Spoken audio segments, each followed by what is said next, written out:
Assalamualaikum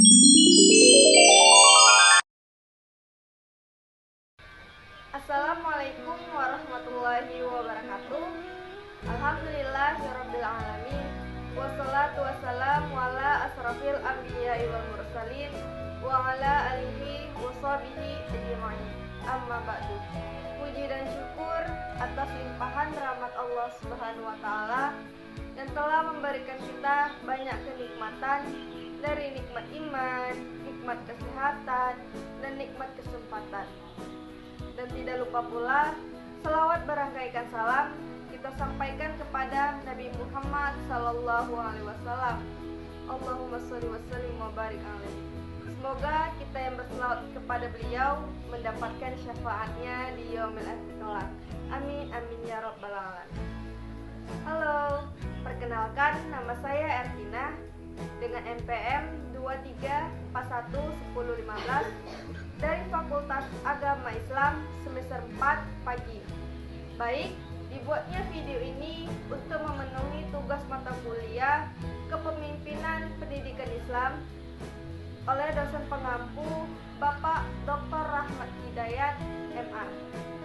Nah, di sini saya akan menjelaskan materi saya tentang kepemimpinan dan manajemen konflik. Ayo kita simak introduction.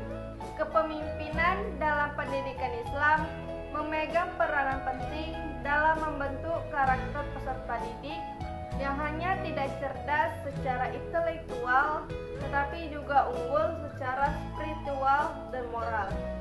Seorang pemimpin dalam lembaga pendidikan Islam, baik kepala madrasah, ketua yayasan, maupun guru, bertanggung jawab tidak hanya dalam aspek administratif dan akademik, tetapi juga dalam menanamkan nilai-nilai keislaman yang bersumber dari Al-Quran dan hadis. Konflik dalam lembaga pendidikan Islam merupakan hal yang tidak bisa dihindari sepenuhnya, karena lembaga ini terdiri dari individu-individu dengan latar belakang yang berbeda-beda, baik dalam pemahaman agama, budaya, maupun kepentingan pribadi. Jika tidak dikelola dengan baik, konflik dapat mengganggu stabilitas lembaga dan mengganggu tercapainya tujuan pendidikan Islam. Theoretical study.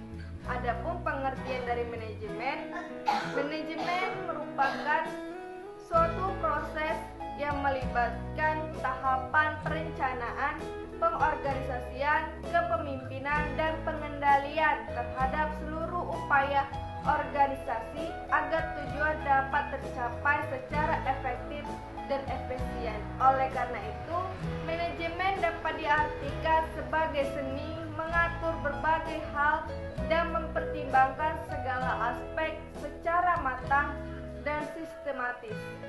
Adapun pengertian konflik, menurut Robbins menyatakan bahwa konflik merupakan sebuah proses interaksi yang terjadi akibat adanya ketidaksesuaian antara dua pendapat. Konflik ini memberikan pengaruh baik secara positif maupun negatif terhadap pihak-pihak yang terlibat. Konflik dapat berasal dari keinginan yang tidak sejalan, tujuan yang saling bertentangan, atau kebutuhan yang tidak terpenuhi. Yang ketiga, manajemen konflik. Manajemen konflik merupakan suatu kemampuan penting dalam mengendalikan dan mengarahkan konflik yang muncul dalam interaksi sosial, baik dalam organisasi maupun dalam kehidupan sehari-hari. Untuk melakukan hal ini diperlukan keterampilan manajerial yang memadai agar konflik tidak berkembang menjadi perpecahan yang merugikan. Manajemen konflik terdiri dari beberapa tahapan utama yang harus dilalui untuk menghasilkan solusi yang efektif. Yang pertama, identifikasi konflik. Yang kedua, analisis konflik. Yang ketiga, penyelesaian konflik. Kepemimpinan dalam pendidikan Islam.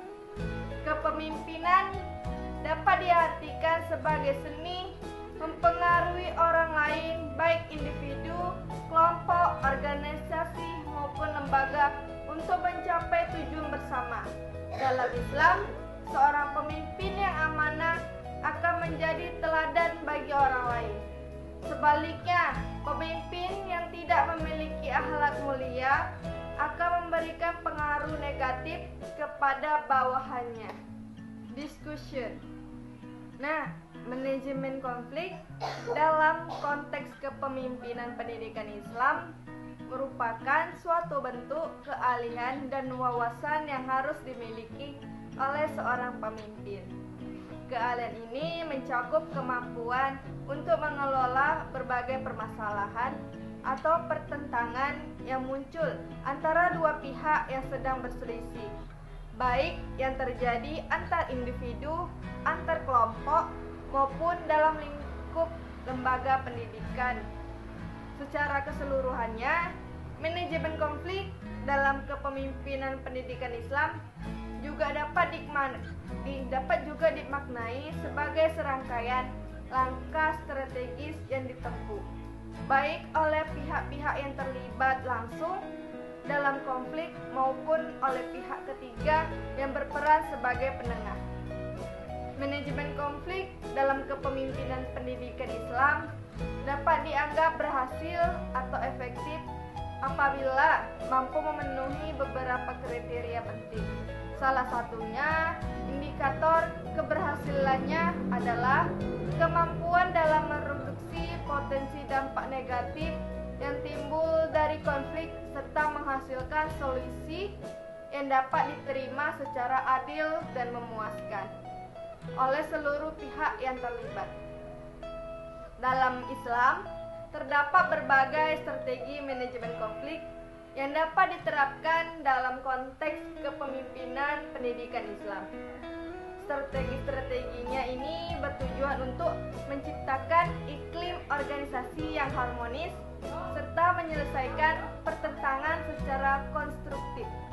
Metode yang paling umum digunakan yaitu yang pertama, negosiasi atau perundingan, yang kedua, tabayun, yang ketiga, musyawarah, yang keempat, tahlil, dan yang kelima, islah. Adapun kesimpulan yang bisa saya sampaikan yaitu manajemen konflik dalam kepemimpinan pendidikan Islam sangat penting agar lembaga tetap berjalan dengan baik dan harmonis. Konflik memang tidak bisa dihindari, tetapi bisa diselesaikan dengan cara bijak dan damai. Pemimpin yang bijak tidak hanya menyelesaikan masalah, tetapi juga menjadi teladan dalam bersikap adil, sabar, dan tanggung jawab.